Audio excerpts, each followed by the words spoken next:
Hello children. इस वाली video में हम लोग देखेंगे separating the components of mixture.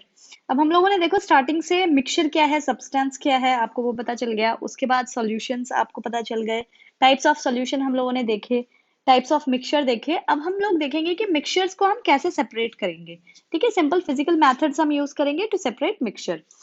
We have learned that most of the natural substances are not chemically pure। ठीक है, जो आपके नेचुरली जो अकरिंग सब्सटेंस होते हैं उसमें एक टाइप के पार्टिकल नहीं होते, उसमें बहुत ज्यादा टाइप के पार्टिकल होते हैं, तो वो केमिकली प्योर नहीं होते। Different methods of separation are use to get individual component from a mixture. तो हम डिफरेंट डिफरेंट सेपरेशन टेक्निक्स देखेंगे यहाँ पे। Separation makes it possible to study and use the individual component of a mixture. अब देखो जैसे आपका जो वाटर एंड सॉल्ट है, वो जो सॉल्यूशन है, हम इवेपोरेशन के थ्रू उन दोनों को सेपरेट करेंगे और फिर जो इंडिविजुअल कंपोनेंट है अब हम उसको यूज कर सकते हैं। Heterogeneous mixture can be separated into their respective constituent by simple physical methods like hand picking। अब देखो heterogeneous mixture है, मतलब हमें उनके पार्टिकल्स अलग अलग दिख रहे हैं, तो हम हैंड पिकिंग से मतलब हाथ से उठा उठा के उनको अलग कर सकते हैं। तो देखो एक बिल्कुल सिंपल सेपरेशन मेथड ये हो गया।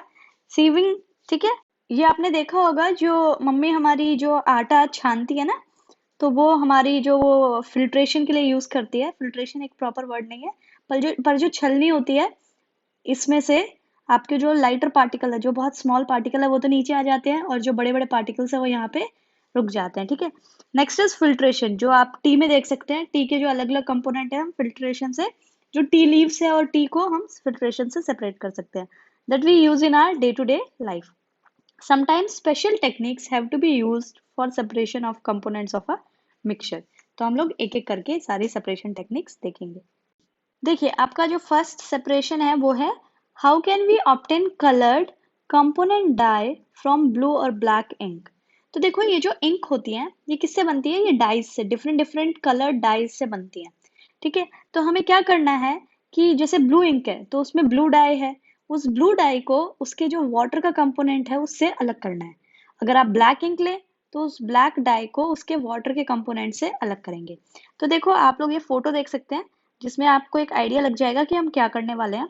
इस प्रोसेस में हम क्या करेंगे, हम बर्नर लेंगे, बंसन बर्नर, एक बीकर में वाटर लेंगे, ठीक है, और यहाँ पे हम एक वॉच ग्लास लेते हैं। वॉच ग्लास के ऊपर हम इंक को डालेंगे, इस बीकर में वाटर को हम बॉईल करेंगे।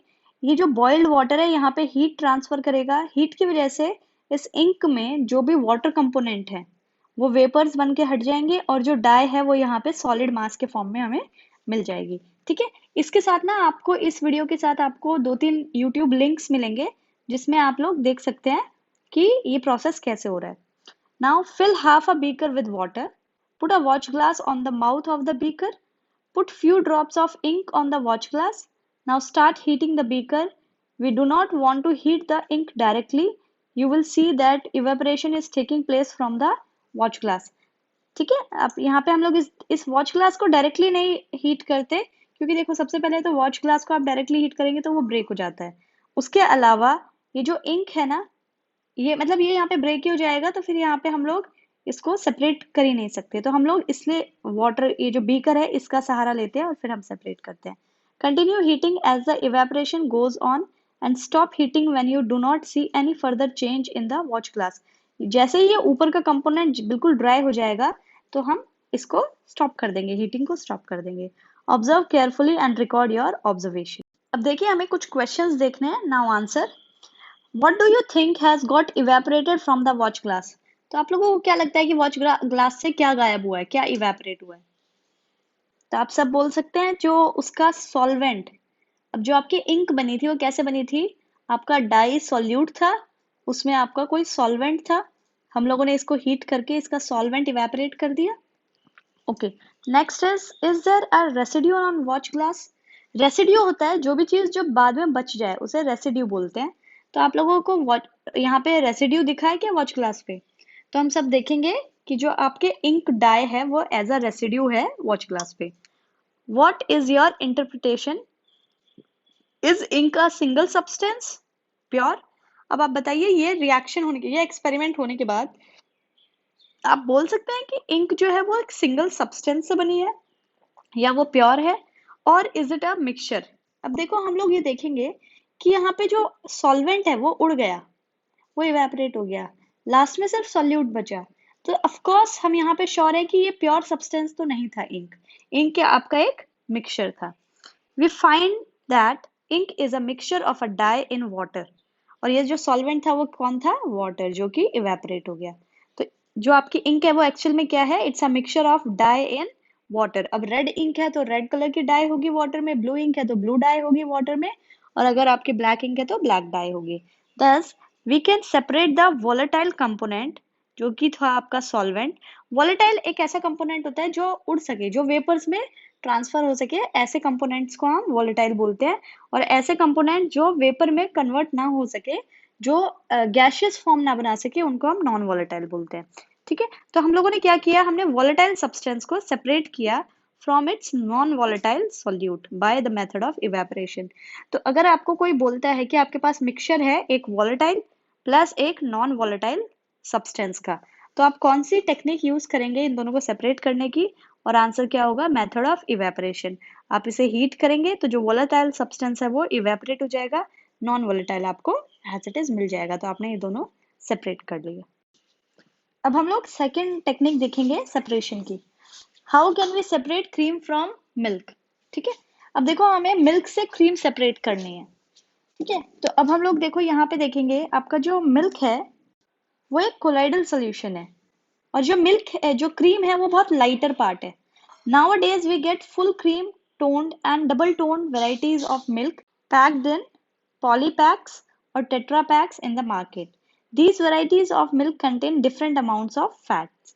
ठीक है, तो आपके फुल क्रीम में फैट ज्यादा होगा, टोन्ड और डबल टोन में आपका fat as comparatively full cream कम होगा। ठीक है, तो देखो हम लोग को क्रीम सेपरेट करनी है मिल्क से। Take some full cream milk in a test tube, हम टेस्ट ट्यूब में फुल क्रीम मिल्क लेंगे। ठीक है, centrifuge it by using a centrifuging machine for 2 minutes. अब देखो आपने मिल्क लिया ना, अब ये बहुत तेज स्पीड पे जब हम इसे रोटेट करते हैं, आप लोगों ने वीडियो में देखा होगा सेंट्रीफ्यूगेशन कैसे होता है। जब ये रोटेट होता है बहुत तेज स्पीड में, तो क्या होता है बच्चों कि इसका जो मिल्क, ये जो क्रीम है, क्रीम लाइटर है तो वो ऊपर आ जाती है, यहाँ पे आपकी क्रीम आके इकट्ठा हो जाएगी। ठीक है, मिल्क जो है वो क्रीम से हैवी है तो वो मिल्क नीचे आपका सेट रहेगा, तो आपकी क्रीम ऊपर आ जाएगी, हम उसे निकाल लेंगे, और ऐसे आपने मिल्क और क्रीम को सेपरेट कर लिया। If a centrifuging machine is not available in the school, you can do this activity at home by using a milk churner used in the kitchen. If you have a milk dairy nearby, visit it and ask how they separate cream from milk and how they make cheese paneer from milk. तो आप देखेंगे कि ये दोनों चीजें बनाने के लिए, सेपरेट करने के लिए, वो आपका सेंट्रीफ्यूगिंग मशीन यूज करते हैं, जिसमें वो सेपरेट करते हैं इन दोनों को on the basis of their density. तो इसमें डेंसिटी के बेसिस पे सेंट्रीफ्यूगेशन आपका दो कंपोनेंट्स को सेपरेट कर सकता है। अब कुछ हम क्वेश्चंस देख लेते हैं। What do you observe on churning the milk. आप, अगर आप लोगों को पता हो, चर्निंग का मतलब होता है हम उसे या तो ब्लेंडर में बहुत फास्ट घुमाएं, तो आप देखेंगे कि आपका जो क्रीमी कंपोनेंट है वो ऊपर आ जाए। ठीक है, या फिर जो चर्नर होता है, जिसको हम लोग बहुत तेज तेज, अगर आप सर्च करेंगे, मैं आपको एक फोटो डाल देती हूँ। ठीक है, इससे पता चल जाएगा। तो ये देखिए, ये आपका एक चर्नर होता है। ठीक है, इसको हम ऐसे रोटेट करते हैं तो आपका मिल्क जो है उसमें क्रीम और मिल्क सेपरेट हो जाता है। Explain how the separation of cream from milk take place. It's based on the density. जो ज़्यादा dense substance है वो नीचे सेट हो जाएगा, और जो light substance है, less dense substance है, वो ऊपर आ जाएगा। Sometimes the solid particle in a liquid are very small and pass through a filter paper. For such particles, the filtration technique cannot be used for separation. Such mixtures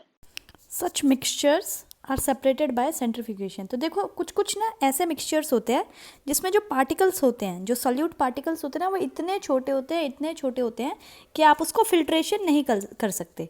ठीक है, filtration से आप उसे separate नहीं कर सकते। तो filtration की जगह हमारे पास सेंट्रीफ्यूगेशन है, जो टेक्निक हम यूज़ करते हैं। So see, the principle is that the denser particle are forced to the bottom and lighter particles stays to the top at the top when spun rapidly. ठीक है, तो जो डेंसर, देखो अगर कोई चीज़ अगर आप एक स्टोन ले, उसको आप थ्रेड से टाई करें और फिर अगर आप उसे घुमाते हैं, तो आपने देखा है वो जो स्टोन होता है वो पीछे की तरफ, वो बाहर की तरफ टेंजेंट फॉर्म में जाने के लिए टेंड होता है ना। तो वो बाहर की तरफ भागना चाहता है ना, और आप जो जो थ्रेड है आप उसको अपनी तरफ सेंटर की तरफ रखते हैं फोर्स लगा के।